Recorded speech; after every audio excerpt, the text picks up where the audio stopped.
Educating, informing, serving. Fact TV, keeping government honest.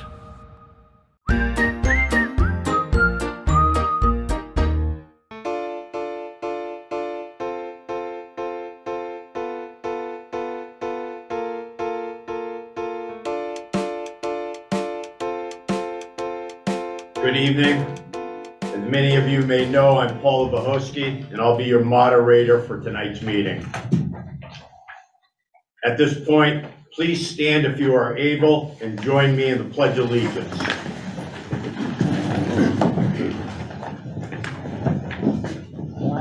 I pledge allegiance to the flag of the United States of America and to the republic for which it stands, one nation, under God, indivisible, with liberty and justice for all.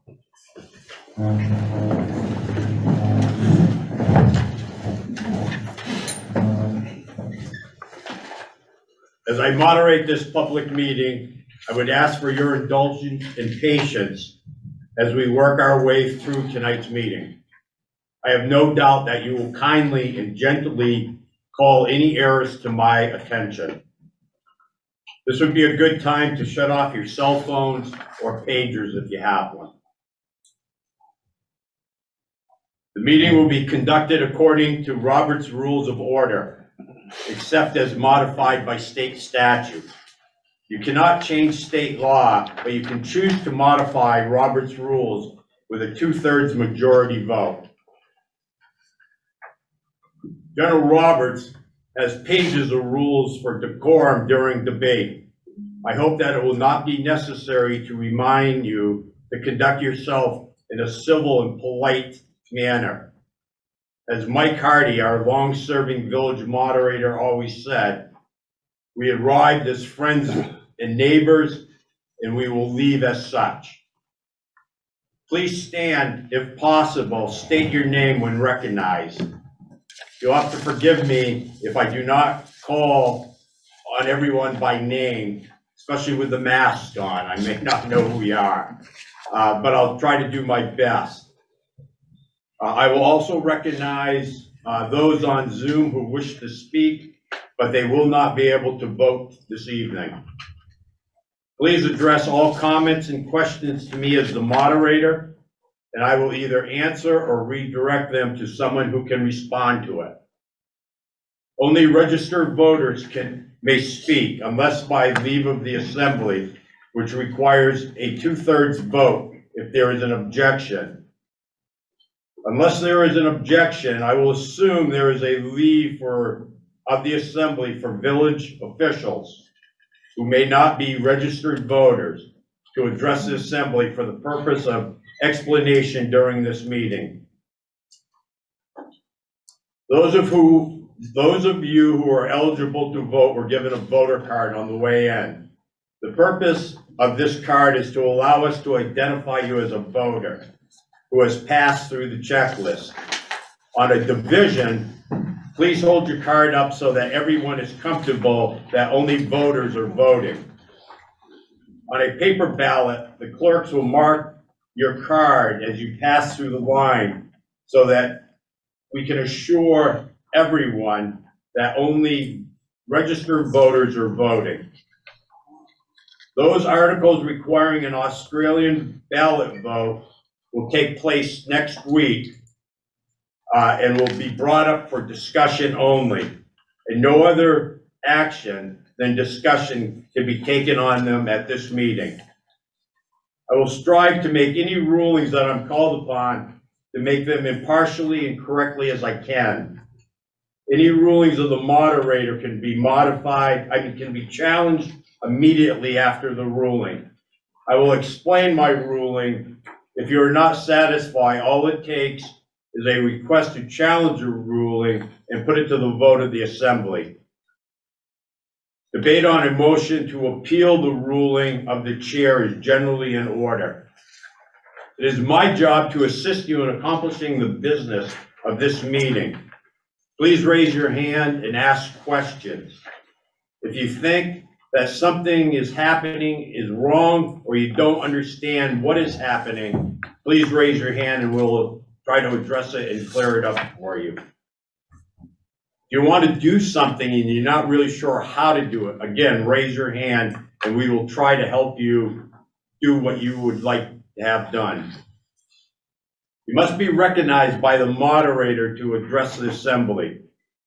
I will try to recognize all those who wish to speak in an orderly fashion, getting around to all those first, and then returning for a second bite of the apple, so to speak. I hope that you can be brief and not feel that you need to use up all of your time or replow the ground that you or someone else has already gone over. A motion must be made and seconded and restated by the moderator before debate on the motion can begin.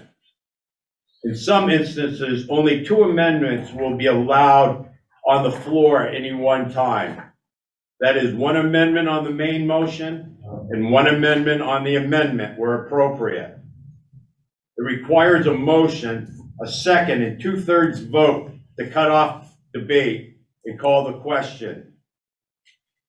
You have to be recognized to make the motion. You can't just shout it out because you're tired of the debate. The motion to close the debate is not debatable. By state statute, once voters have acted on a question and taken up the next item of business, they cannot reconsider the action at the same meeting. Voting will be by voice vote unless the chair is in doubt, in which case there will be a division. Also, any voter may call for a division as long as we have not started the next item of business.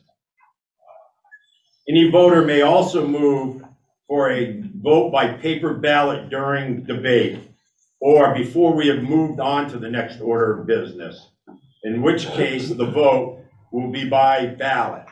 If the call for a ballot is sustained by at least 6 other members.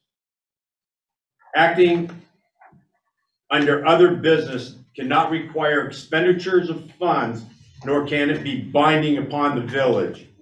Any action under other business is advisory only.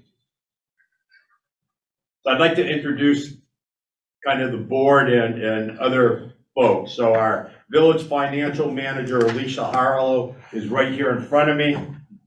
Village clerk, Kathleen Nehawk, where you came in, she checked you in. Village manager, Scott Pickham. Village president, sitting right in the middle, is Deborah Wright. Coming back towards me is Stephen Golick, village trustee, and Wade Mashore, village trustee.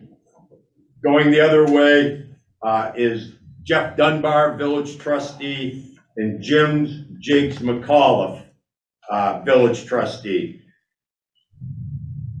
The warning for tonight and Tuesday, May 17th, voting has an introductory paragraph which reads as follows.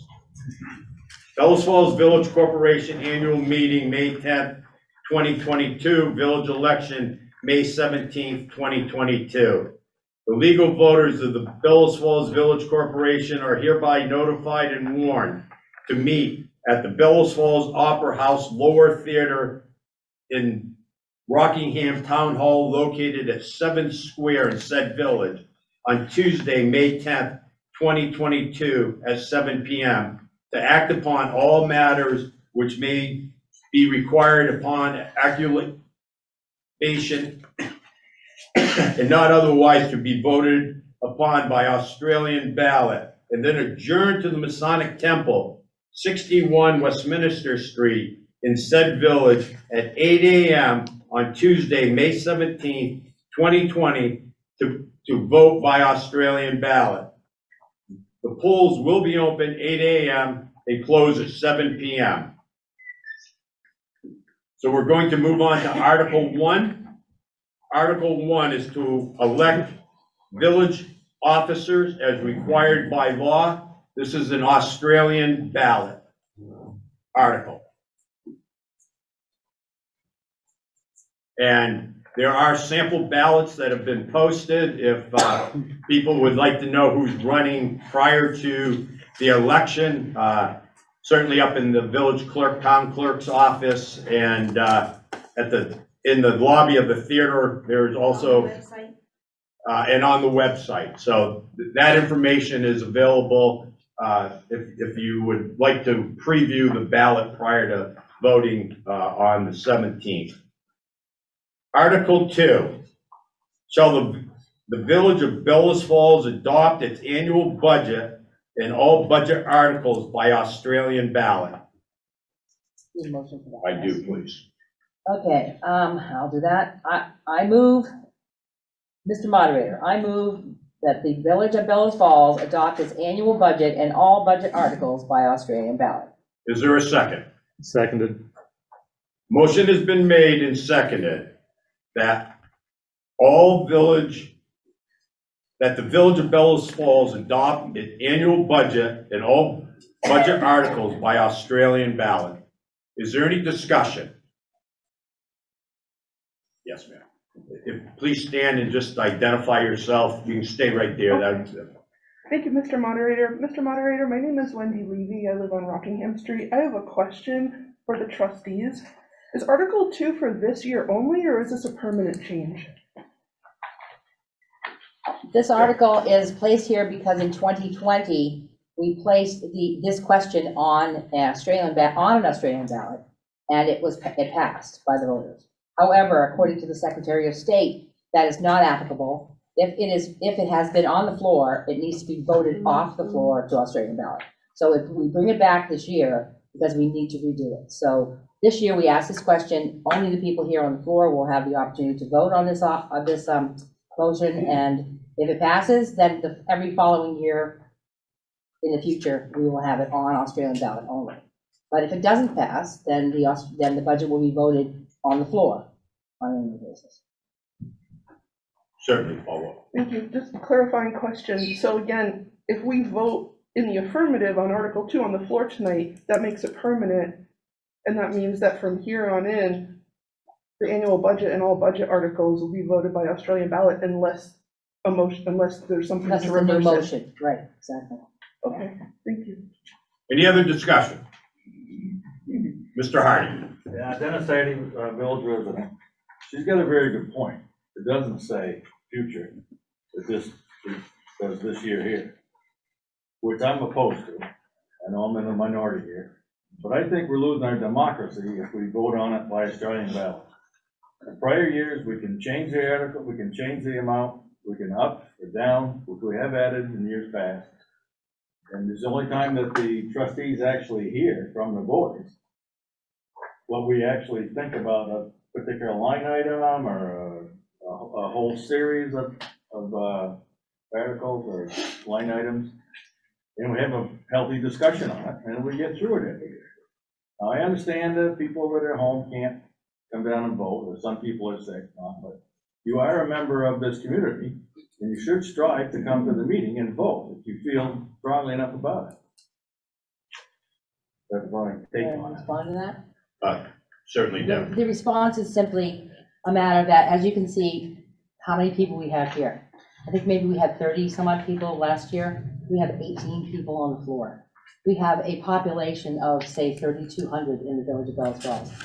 And my concern is that we've tried different things, putting up banners and so on and so forth to attract people to village meeting, and yet we have, as you can see, the numbers continue to go down, not up.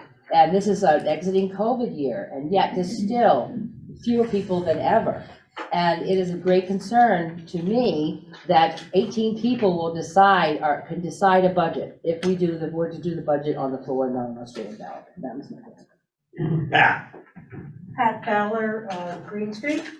I'm looking at the condensed summary street of the last year's voting, and it says only at the most 76 people voted.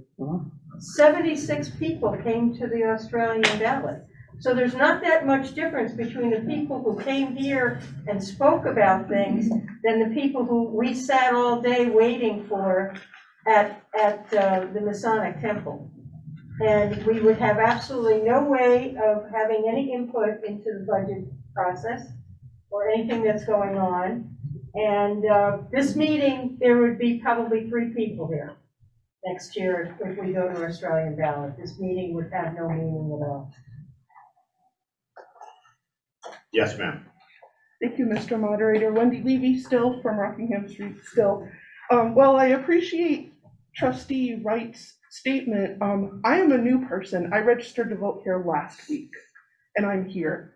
This is my opportunity, as it is for anybody's, to come and comment and interrogate on the budget. If it's Australian ballot, as my neighbors have indicated, we will not have that opportunity. So I encourage my neighbors who are here to vote nay on this article. Thank you. Thank you. Mr. Hardy?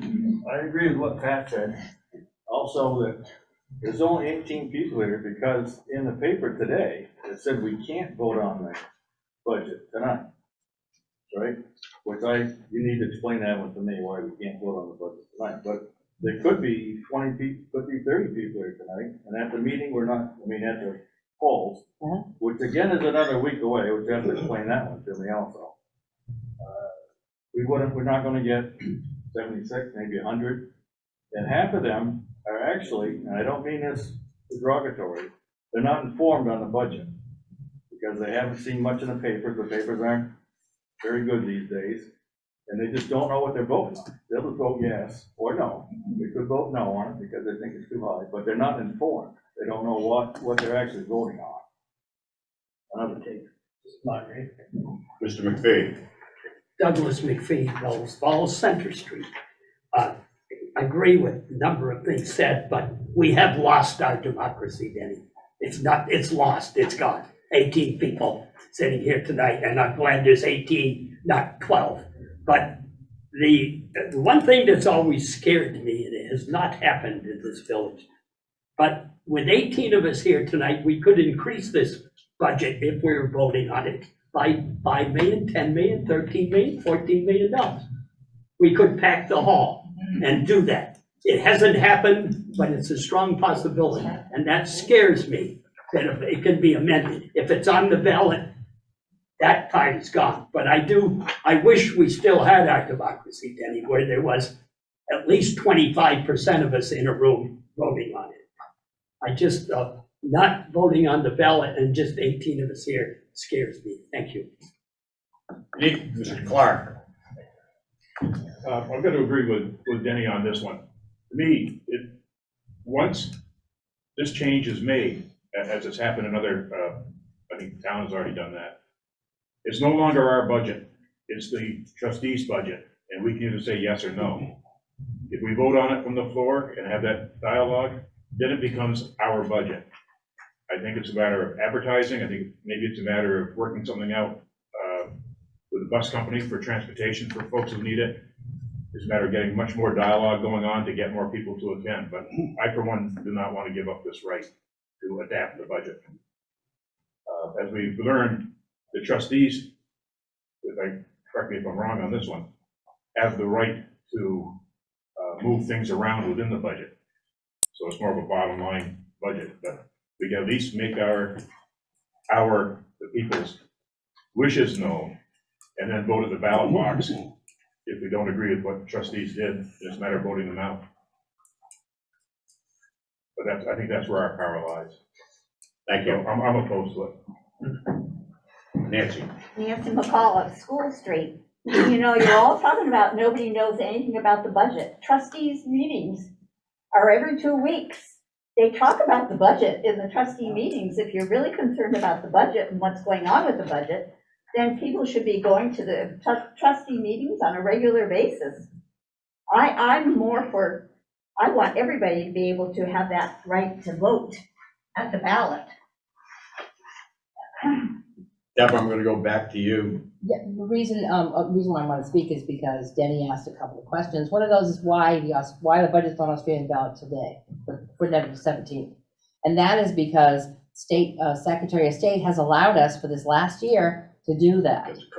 Because of COVID. That's the reason. And we thought we had it all done when we actually put that article on the warning in 2020, but It's not on there because of that. It's on there because we have the COVID option and to try and get as many people to safely participate as possible. After this year, 2023 will most likely be the release from COVID, and there will be back to meetings and floor and so on and so forth. But this is the last year we can, without changing on the warning here, put it on the ballot. And that was in order to make sure people could get in to vote about it. There was one, you had a second question. Why is there a week? The week change, the week difference was because to provide an informational meeting. However, I myself am not exactly content about it, especially since no one can change the budget here. However, I believe in the future, in 2023, not in the far future, but in the near future, in 2023, if we vote to put it on Australian ballot now on, that we can have a meeting that's prior, an annual meeting prior to the date of printing the darn thing, and then you can move the budget numbers around. You wouldn't vote the budget up or down on the floor, but you would have an opportunity to change the budget and finalize the budget. I think there is a way to do that. That's my opinion, and that's why I think we should be able to do that. So you should be able to alter the number as citizens and representatives in your town and village in a meeting. But the final number would go on. The final number would go on to print on the ballot. And that's the way I think it should work, because I'm an advocate for more people participating. And I'm always pushing to ask, well, let's do more advertising. Let's make sure we get stuff up there on time. Make sure the printing goes out in time. Make sure we talk about it enough.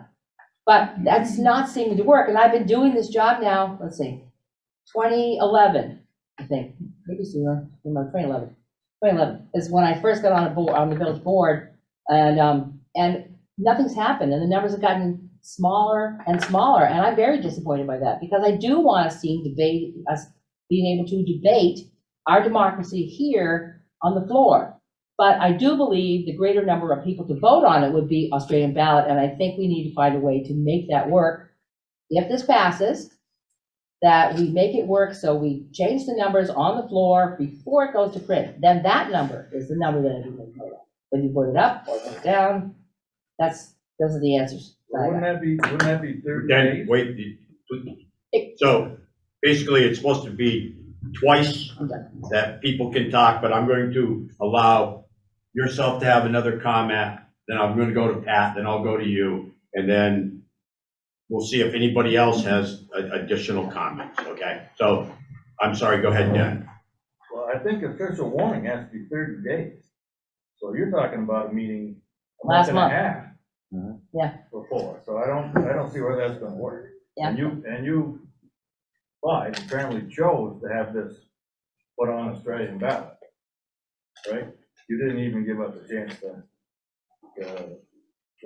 Because the Secretary of State allowed for it. right? Yeah. Well, just because you love it doesn't mean, So Dan, please, to me, Okay. and then, Yep. thank you. sorry. Pat, I have a concern in that I don't think many people knew this meeting was happening. These reports did not come out. I think I saw the boxes Friday, you guys were closed. We didn't get these reports until Monday. Nobody saw these reports. So nobody was able to look at this budget. And I think that's a major concern. I know that there was a problem with the audit and that it was delayed, but this, I can tell you, there's not very many people that knew that there was a meeting today. and one more time. Thank you, Mr. Moderator, Wendy Levy. Two things. One, COVID is still here. Vermont has some of the highest transmission rates in the nation. Wyndham County is a low transmission rate, according to the CDC, but we're very close to Windsor County, which isn't. Some folks are still afraid to come out. Also, regarding permanently giving up the ability on the floor to discuss the annual budget, I want to remind my neighbors that once you give up a right, it's much harder to get it back. If this is so important, let's try it again next year. I think allowing it to expire is the way to go. I think we should retain our right to discuss the annual budget on the floor. And if we want to do it next year, Australian ballot, let's revisit it. But I'm not ready to give that up. Maybe it's just because I'm new and I just moved here, but I'd still like to discuss it on the floor once I have time to read it. Thank you. Kathleen. I just want to give The Secretary of State's office said it has to be within 10 days of your vote, your annual meeting. Right, So you okay, can't have an So we annual can't meeting move it. 30 or 40 days so, ahead of time. okay. It has to be within 10 days of the vote. Any other discussion? Are we ready for the vote? Yes, Mr. Reese. It is complicated, Paul Reese from Bellows Falls, because in the past year, I kind of was against Denny. Well, this year, I'm kind of favoring that a little bit. I understand also what Pat said. I just barely got my book the other day. I've been looking for it for a month and happened to open the movie theater door and it was there. And actually, Mr. Golick didn't even know I already had it because we checked it lease-wise and they didn't. And there is several numbers here that I'm having some trouble with. And I wanted to ask our police chief why he needed $326.92 a week for gas times 52 weeks to come up with $17,000 to go a mile radius. Nobody's going to answer that for me. We're just going to vote either way. Kind of had a few questions, so I'm kind of leaning both ways here, but you know, like I said, I live on $18,036 a year disability. I pay the town water $1,000, taxes $5,200. I live like on $12,000 a year. I crunch my numbers to make it work at my house. I think a lot of these numbers could get crunched. We can park the cruiser. We can walk during a sunny day up and down the square. We don't need to do the loop. I budget my gas. I mean, $50 a week in a cruiser. You're not running 3 cruisers. 2's parked. 1 does the scoop the loop up Grizzle Drive 2 or 3 times a day. 2 people in it. Park it. Walk during the summer. Okay, I think we have somebody on Zoom that would like to speak, so. Hi, good evening, everyone. I would just like to second my neighbor's point that once you give up a right, it is much harder to get it back. And I heard the select board chair's opinion that she thinks that there's a way to get this back, but I believe that I am in favor of retaining it. I know that I can only voice my opinion since I am attending remotely in this meeting, but I wanted to weigh in and and I live at 49 Green Street and wanted to share that opinion with everyone there. Thank you. Any other discussion? Wade Mashorville is trustee. I was just going to point out that according to their stats here in our annual report, so yeah, I'm kind of torn. I mean, I see it both sides of the both ways, but either way you cut it, there's one, according to last year's record, there was 1,922, just shy of 2,000 registered voters within the village limits. Correct? Don't vote. 2000. Right. So what I'm 2010 as of right now. 2010. So it's gone up. And 76 voted. That's my point. So even at best, 76 showed up. Actually, 70 last year voted on the budget, according to this. And we have how many you said here tonight? 18 or whatever? Yep. None So, yeah. this. Yeah. I just wanted to point that out. Okay. I mean, Any other discussion? Yes, sir. Mark Condon, Green Street. I just wanted to say I agree with those who have said that they will vote nay on this article. Thank you. And Bob, I think we have somebody else on Zoom. Jeremy. I guess I'm going to Zoom for, Jeremy Haskins. Yeah. Hi, good evening, everyone. Jeremy Haskins from 72 Griswold Drive, Bellows Falls, Vermont. I'm a little torn too on this, being that I'm out of town. I didn't even know this meeting was going on. I happened to see it pop up on Facebook. I'm 5.5 hours away for work. So I have no way to vote being in person, and I like to participate out all this stuff if I can. Last year was still a COVID resistance and stuff. People were still fearful of going out. Your numbers may have been down from that. I think it's been lack of advertising in the last 3 or 4 years with the annual meetings and things being switched around. And I think if you guys promoted it a little more and got it out there and signs out and things like that about annual meetings and getting them to vote, you'll get more people in person down there. So it's really important we can get more voters out there, not just leaning on 18 people or a board selecting a budget. I like to also have the opportunity to be able to get out there and ask questions like you guys said there, different parts that why things are changing and how we can adjust things. So that's all I wanted to say. Thank you. Thank you. Jeff. Jeff Dunbar. My feelings on this are, I'm recalling as a kid coming to town meetings with my parents and being upstairs and the hall being full. And you look at the number of ways that we have to communicate today, which are more than there were when I was a child. And so I feel there's really not an excuse to not have people informed that this is taking place, which gets to sort of an overall problem, I think, in a number of arenas, and maybe with democracy overall, is an apathy to what's going on in our community. So I was out for a walk before coming here, and someone who lives in town and ought to know said, "Oh my God, that's tonight?" And I was floored that that was the case. So I think it's on all of us to reach out to people before next Tuesday to get them to the polls, regardless of what happens tonight. And I think that in the future, when I'm as much to blame as everyone else in this room, but we need to reach out to those around us and say, hey, there's these things coming up, you know, that are important, and it would be great. And Jeremy's on the road, but to reach out to others who he knows to get here to speak on our behalf. And we have meetings every 2 weeks, and they're not well attended from the community. So there's not a lot of input until this point, when we still don't have a lot of input. So it's a struggle that we're all bearing, but I think it's you know, our responsibility individually and collectively to try to get more people engaged if we're going to be truly a community that represents everyone. Thank you. Jeremy, I think you had your hand back up.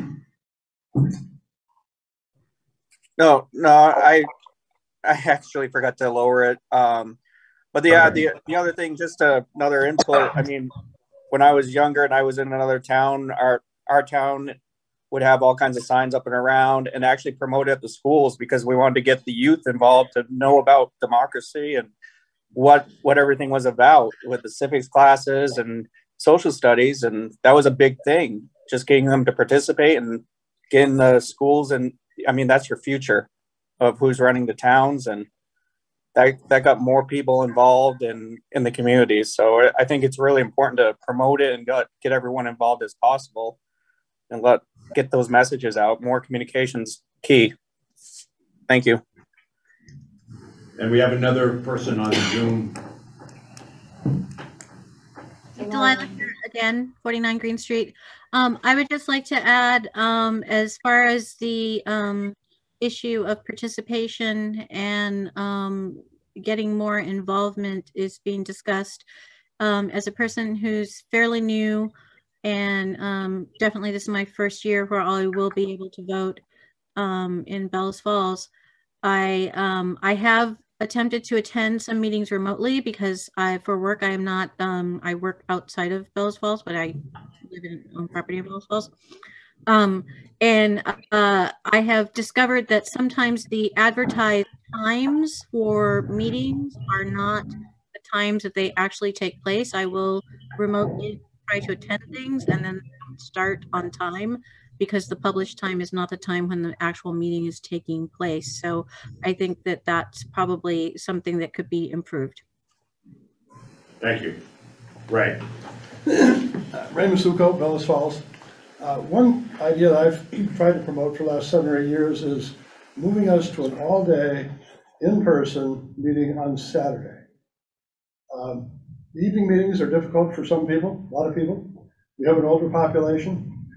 Saturday would give us, and I know it's a weekend, it takes away from entertainment, and extracurricular, and mowing the lawn and everything else. But an all-day Saturday day meeting from the floor, I think would address a lot of the problems that you've all raised tonight that are all very important. So it was too late to do it for this year, but I would like to have some discussion with the trustees, with the voters, to consider moving to an all-day, day-long, or whatever number of hours it takes, on a Saturday at some point in the future. I've also advocated that for the town meeting. But I think we could do much better than the hardcore folks who are here tonight and the 75 people who will show up next Tuesday. So something to think about. Any other discussion? Mr. Moderator, if I may? Yes. It's going to take us back a few years. It'll show us the age of some of us, but I think a debate is healthy. And I recall thinking back over the years, Larry, Dennis, there's been some comment on this subject a few years ago, etc. Unfortunately, we don't have Doc Densmore around anymore. We used to, through his public address, drive throughout the village to make us aware of these dates. But I just want to say that I think a debate is healthy. I think we need to look at other options. And the voting on the budget by the ballot, yes, it will get everybody, hopefully, that goes in to pay attention and check the box, however, yes or no. But I think a debate is healthy. I think a debate is warranted. It comes from the people, and that's what we're here to do, what the wishes of the people are. And it's good to have the feedback. And I believe I'll be in the May. Thank you. Any other discussion? Yes. Betsy Thurston, Green Street, Bellows Falls. I also report on all of our meetings for the shopper. It's a free paper that comes in everyone's mailbox, and I always end my article with the next date, time, location of the meetings. I know most of you here read these articles, but for people that I don't know, aren't aware or don't know, it's a free paper. It comes in your mail. Don't recycle it. Actually read about what's going on. Thank you. Anything else? Any other discussion? I have one more thing I'd like to say. If this goes forward and we go to Australian ballot, remember after this year, we will have to change the charter. That's another piece of work the trustees will have to work on, because if we change the permanent day when we meet, and that we're doing this by Australian ballot, it will, if we say, for instance, we have an informational meeting and it's not the day before the actual voting day, we have to change the charter. So if we go to Saturday, we'll have to change the charter. Then, of course, that means coming from here and public hearings and then up to legislature when they get around to it. I just want to let people know that that will be affected if we do anything different than Monday 16th, which it would have been, and then Tuesday the 17th of voting. That would be a change. You'll have to take care of that. Any other discussion? I have a clarifying question, Mr. Moderator. Absolutely. For the chair. My question for the chair, Mr. Moderator, and I'm still Wendy Levy. I don't understand. If we pass this article, does that mean that the charter needs to be changed? That is my understanding from what Deborah just said. Thank you. Annual meeting, if the annual meeting is not the day before the voting. We've been doing informational meetings the last couple of years to try to give people more time to talk about it. Any other discussion? Yes. One question, I guess, back to Ray's question about, or comment about Saturdays. So let's just say that, how would that play out? The soonest a Saturday could be done would be 2024? I think we have to wait, well, don't we have to wait till the charter change is done? That's a question, a legal question. Some of you may recall, this meeting hasn't always been held in May. Right. We moved it once about 20 years ago. So there is a process, and it's a two-step process. We do it at the local level, it goes to legislature. They've never rejected a charter change in my 40 years representing the village. And then it comes back and then it's put into play. So it's the following. Yes. Correct. Any other discussion? If not, we have a motion on the floor that states, shall the village of Bellows Falls adopt its annual budget and all budget articles by Australian ballot? All those in favor would say aye. Aye. All those opposed would say no. No. How It is- about holding up a card or something? Did you get a hand? It is my opinion that the noes have won this. We have had a request that we have a division of the House and would hold your card. So all those that would be in favor of the motion would raise their card. Stand and raise your card, please. I think it's the easiest way.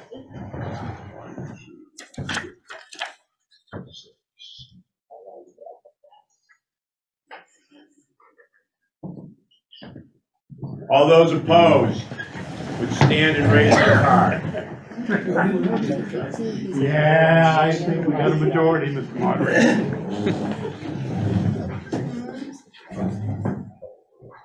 So the motion, it appears was 6 to 16. 16 noes, 6 yeses. Therefore, the motion has been defeated.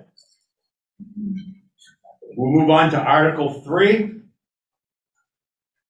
Article 3 reads to receive and act upon the reports of the village officers for the past year. One trustee would please read that, make a motion. Mr. Moderator, I'll move Article 3 to receive and act upon the reports of the village officers for the past year. Is there a second? A second. The motion has been made and seconded that we would receive and act upon the reports of the village officers for the past year. Is there any discussion? Mr. McPhee? I have a number of questions. May I ask them at the same time? Absolutely. Page 20, please. And Doug, the only thing I will say is that I know we will be having under Article 5 discussion around the budget. Okay, and these are more informational. Perfect. And they will decide how I vote on the budget. Perfect. Page 20, please.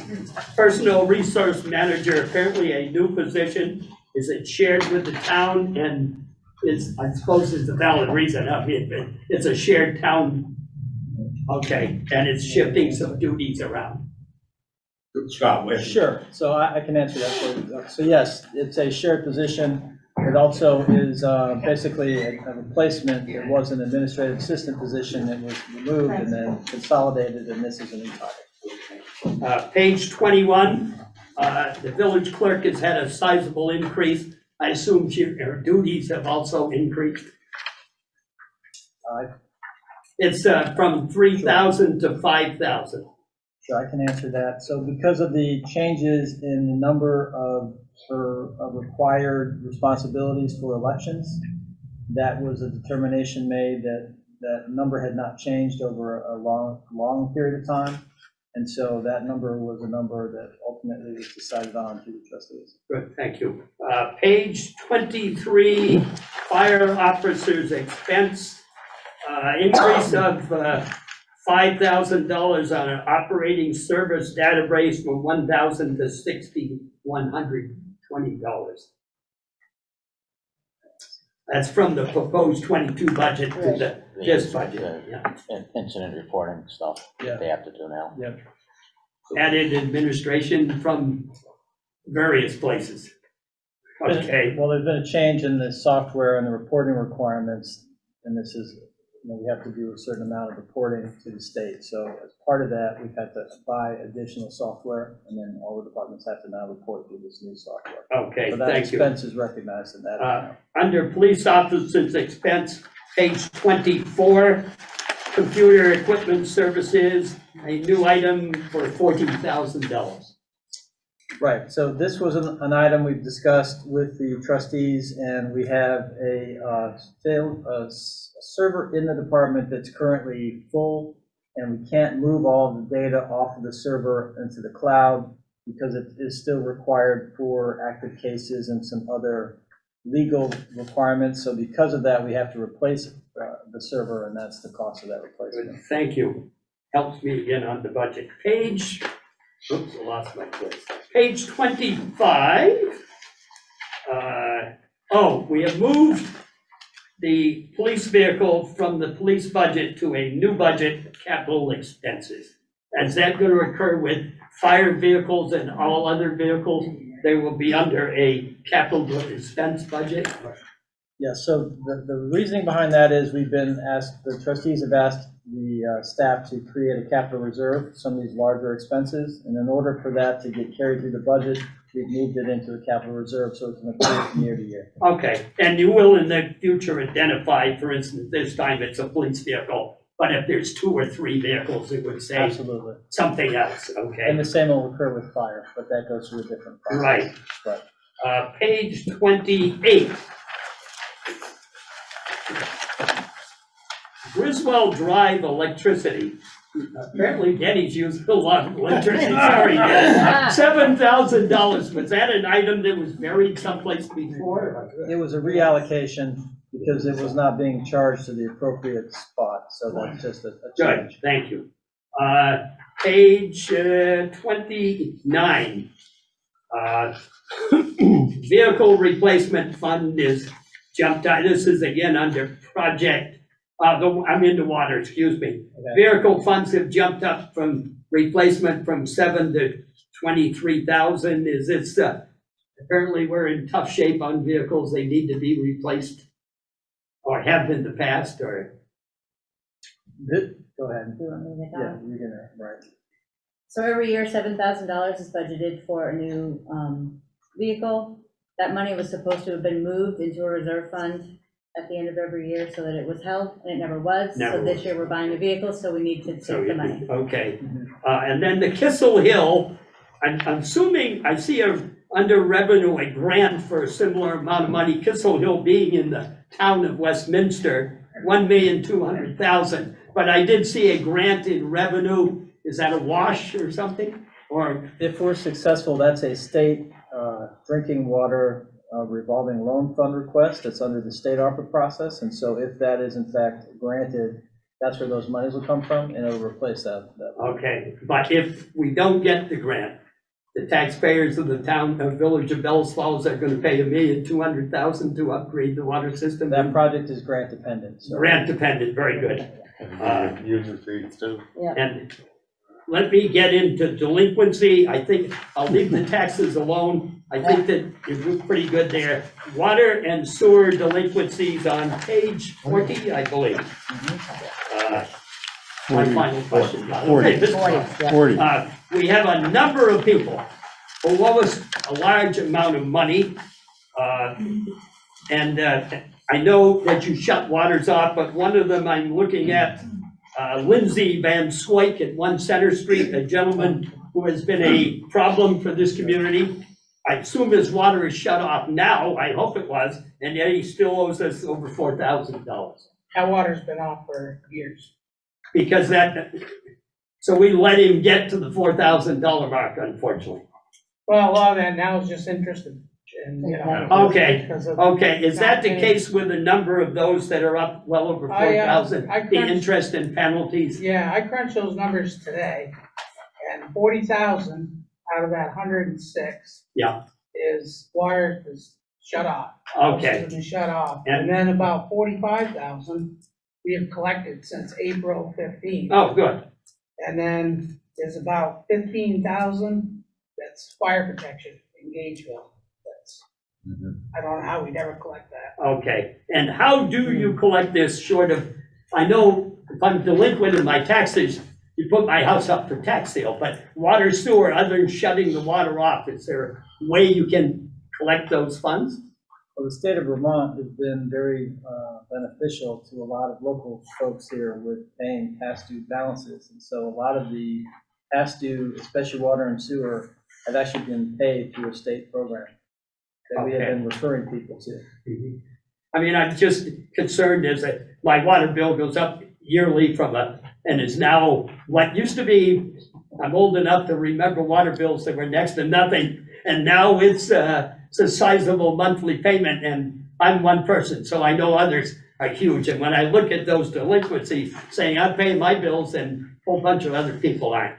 Thank you. This helps me very, and excellent answers from everyone involved. I appreciate it. Thank you very much. Yes.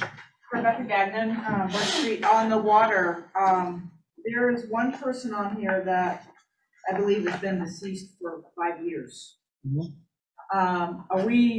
we have a policy that will just remove that person and show that amount as a loss?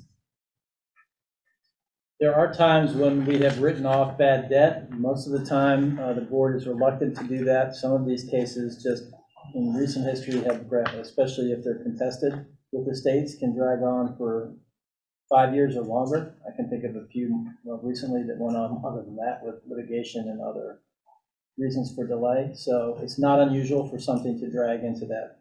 And is the board aware of the people that possibly are on this list that are deceased? The board's aware of usually all of the information we provide to them about who's in a payment plan, who's in delinquency, and then if there's other kinds of special circumstances and other, that type of information.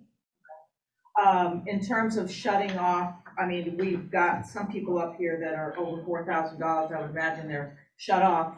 How does that impact health and safety? If these people are living in a house or in an apartment and the water's been shut off for months, year, I don't know how long people have their water shut off. Does that impact health and safety at all? We've approached people because of issues about that through the health officer. And so there have been issues that we've resolved through that process. It takes time, it's cumbersome, and it's not always a clean process, but it does sometimes end up that way. Okay, so if you had your water shut off for a year, I don't know how long some of these people have their water shut off. How do you resolve a health issue? Right now, I don't think we have any houses shut off that are occupied. Okay, so most of the people on this list with these huge balances are gone. Yeah, the houses are there, but they're just small renovated. Okay, all right, thank you.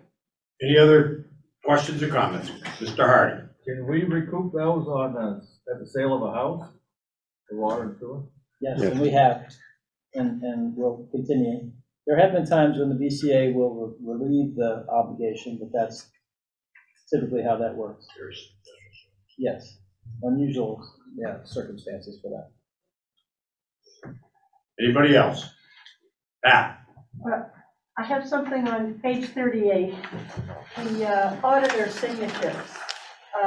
We signed, Tim and I signed this audit, this page based upon a draft of the budget. We have not gotten a management letter yet because the auditors hadn't turned it in, although it's dated earlier than the date that we received that. And I'm concerned that as an elected auditor, I've been an auditor for many years, there was a meeting with the auditors and I was not informed of that. And I had questioned our new financial director about the management letter and had come up and spoken about it. And you guys met, I found out because Betsy wrote an article in the paper. And I think that's unacceptable. Do you want an auditor or not? I don't want to put my name on something that I don't feel comfortable with. So I don't know whether you want to even have a village auditor position. Okay. Anybody else? Any other comments, questions? Mr. Reese? Yeah, the only thing I want to say is I actually think the new town manager's done an excellent job. The whole board has done an excellent job to address certain issues. But my only concern is the house that burned. It was a private owner. Is it down on Barker Street or whatever? You can't just leave it there forever and ever. I mean, even if we have to absorb the cost or there's some special state fund, it's got to get cleaned up. That becomes a health issue to everybody. If it's got asbestos in it, it's blowing in the wind. Well, I can address that specifically. That came before the town board, and they have agreed to acquire the property through a quick claim deed, and we're working with an asbestos removal company. So you will see that happen, and then you'll see that building come down in the very near future. Thank you. Any other discussion? Any other question? I just wanted to make a comment. I wanted to go back to what the water, wastewater delinquencies. I'm kind of asking the manager, if I remember this correctly, and maybe Brian can answer too. The last 2 years of the pandemic, didn't that probably play into? We couldn't do shut-offs. You couldn't do shut-offs for the last 2 years, correct? So really, there wasn't That didn't really affect us a lot. Okay. But for the last 2 years, you haven't been able to even turn the valves. Last fall, we could do shut-offs. This is the first time we started that since the pandemic. Since it, yeah, okay. I just wanted to. Any other questions, comments? Zoom all set, okay. So Article 3, I'm going to move this at this point. The motion has been made and seconded that we receive and act upon the reports of the village officers for the past year. All those in favor would say aye. Aye. Opposed would say no. The ayes appear to have it, the ayes do have it, and we have passed Article 3. Moving on to Article 4, to see if the voters of the Bellows Falls Village Corporation will vote to authorize its treasurer with the approval of the trustees to borrow money from time to time in anticipation of tax collection or payments of money due the village from the state of Vermont or the federal government. Mr. Moderator, I move that we see if the voters of the Bellows Falls Village Corporation will vote to authorize its treasurer with the approval of the trustees to borrow money from time to time in anticipation of tax collection or payment of money due the village from the state of Vermont or the federal government. Is there a second? Seconded. Motion has been made and seconded to see if the voters of the Bellows Falls Village Corporation will vote to authorize its treasurer with the approval of the trustees to borrow money from time to time in anticipation of tax collection or payments of money due the village from the state of Vermont or the federal government. Is there any discussion? This is really a housekeeping article. Any discussion?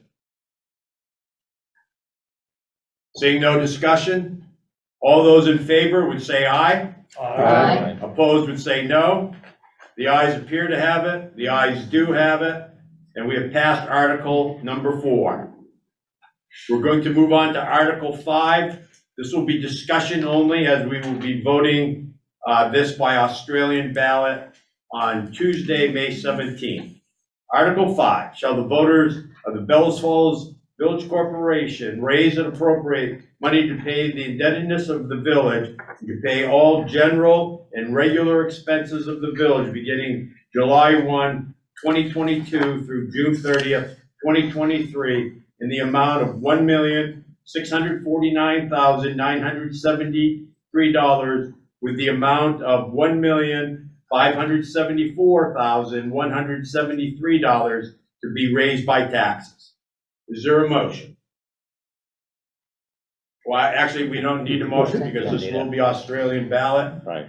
So is there discussion? Wendy? Thank you, Mr. Moderator. Maybe I'm confused, pardon the person who's new. Is this not the budget? Is this not the thing that we voted that we're not gonna vote?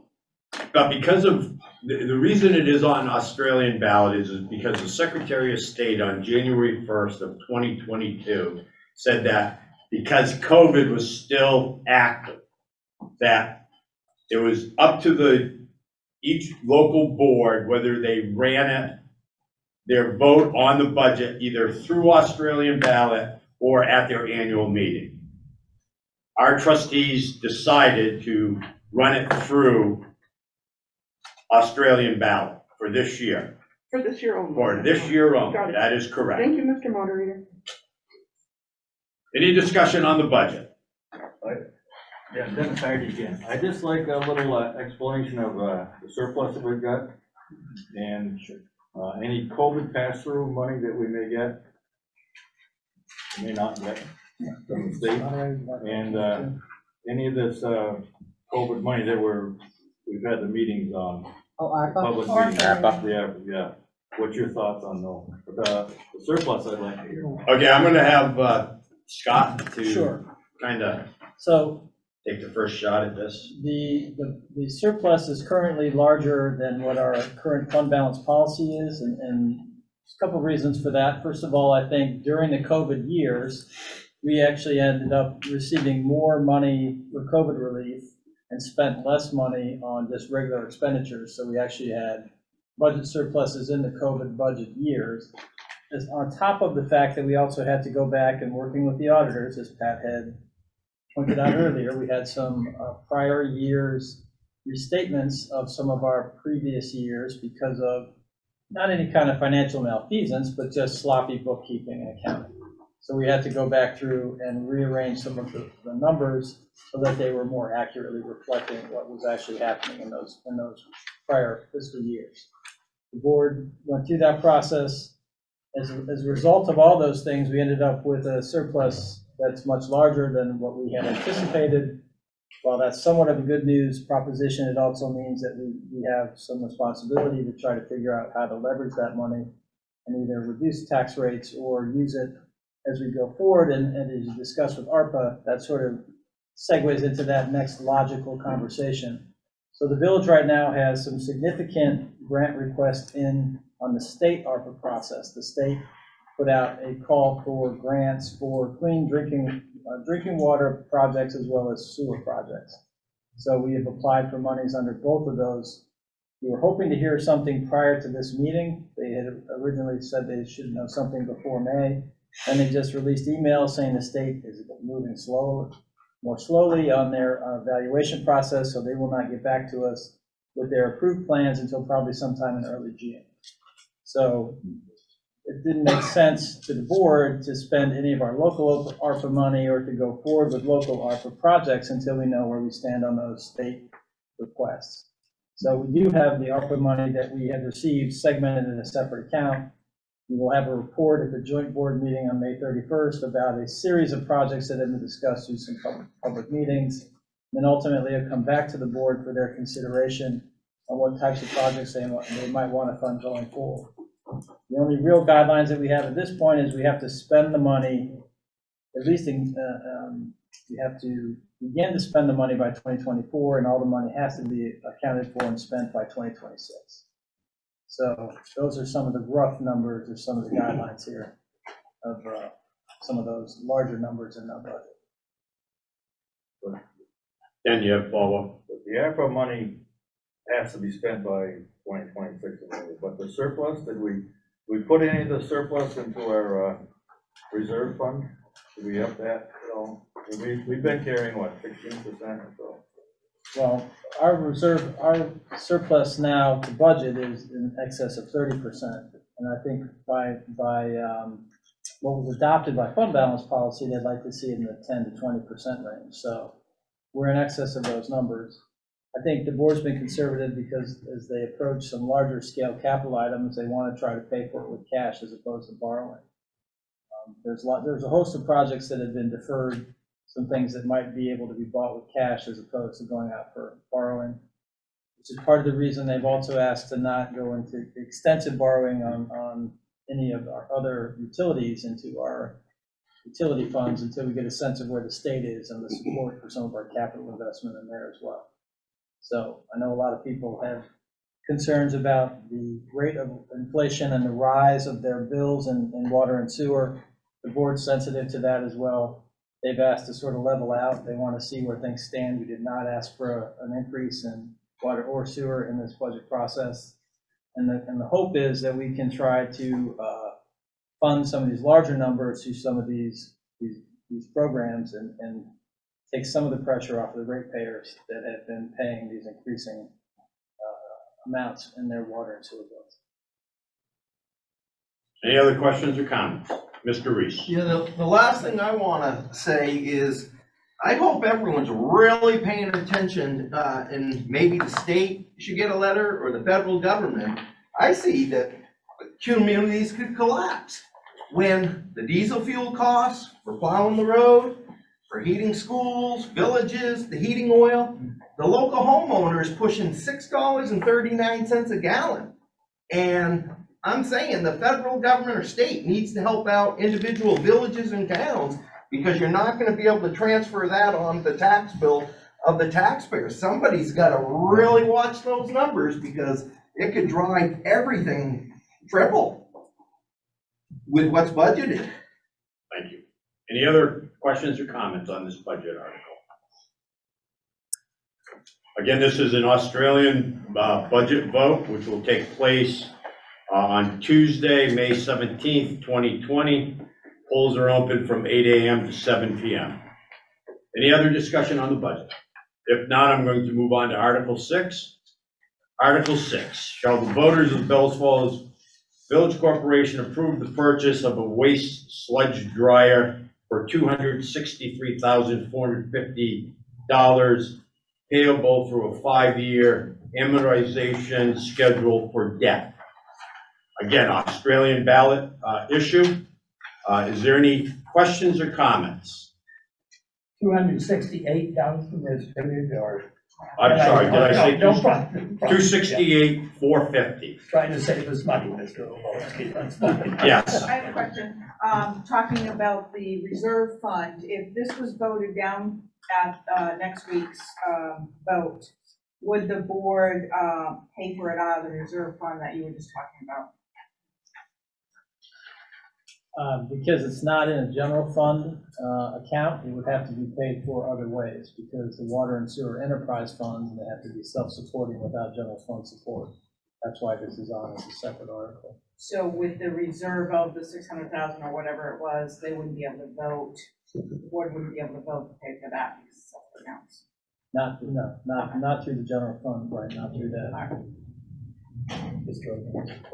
Mr. McPhee. Can anybody explain to me exactly what this does and why we need it? Please? Sure. So to keep it, since we're all post-dinner, so everybody's Unlike me. everything that you eventually flush down the toilet ends up at the plant to be treated. In the past, it would come into a landfill as a wet sludge product and would be disposed of that way. Those costs have been escalating, and in the state of Vermont now, we are down to one approved landfill, which is pretty far upstate, and it is highly regulated, and the prices, as you can imagine, have grown well in excess of inflation. On top of those costs, you also have to pay trucking costs, because there's a round trip involved. It's a significant amount of miles.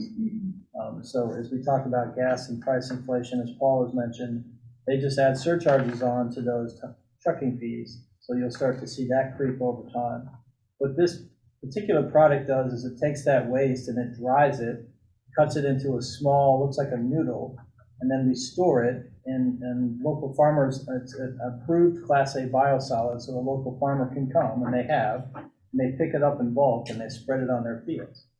So it's a true recycling of our waste. It's not going in a landfill, it's going right back onto the farmers' fields and going into the next year's production of whatever they're producing at that particular farm. So sounds like a great thing. it's an exciting project, and quite frankly, for a community of our size to be doing this type of thing, we're getting calls from all over the country from other people to want to know how we're doing it, how it's working. Very impressed by the fact that a small community like Bellows Falls and some of our managers like Rob and people have been able to undertake this project, and it's really tremendous work on their behalf. They deserve a lot of credit for that. Thank you. And the board for supporting the project as well. Any other questions? Pat? Yeah, I have a question kind of related to that. Are we testing for COVID? The state did not test our particular plant for COVID. There were some places that were doing it voluntarily, and there were some places that were doing it as part of a national study, but we were not one of those that was part of that. Any other questions or comments on Article 6? Again, it's an Australian ballot vote, Tuesday, May 17th, 2020 at the Sonic Temple. No, if there's no other questions or comments, I'm going to move on to Article 7.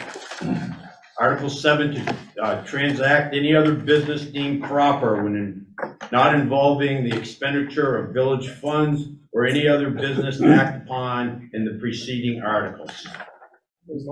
I need a motion. Yes, would the voters vote to transact any other business deemed proper when not involving the expenditure of village funds and any other business acted upon in the preceding articles? Is there a second? Second. Motion has been made that we transact any other business deemed proper when not involving the expenditure of village funds or any other business acted upon in preceding articles. And that motion has been seconded. Is there any other business?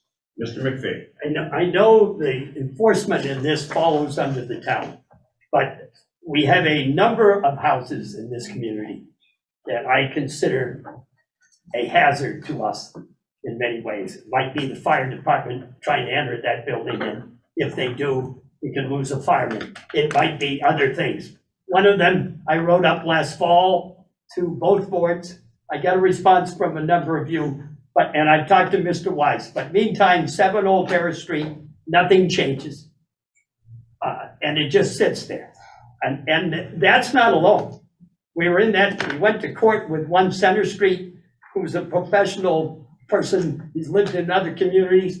He, for lack of a better word, screwed us because he's a pro at it. But there are other places, Mr. Reese brought up the one that, is referring that apparently there's a resolution. But we are coming into some very, very tight times for people. I used to be middle class. If the stock market keeps going, I'm going to be poor. And a lot of other people in this community are going to be the same way. We need to start doing something, the town needs to, but what I'm asking the village to do is the trustees to get on the back of the town and start taking care of these number of buildings in our village that either have to be torn down or the owner has to make them livable for the rest of us. And I appreciate the people response. And I think the village did a better job responding to me than the town did. And thank you. Any other business?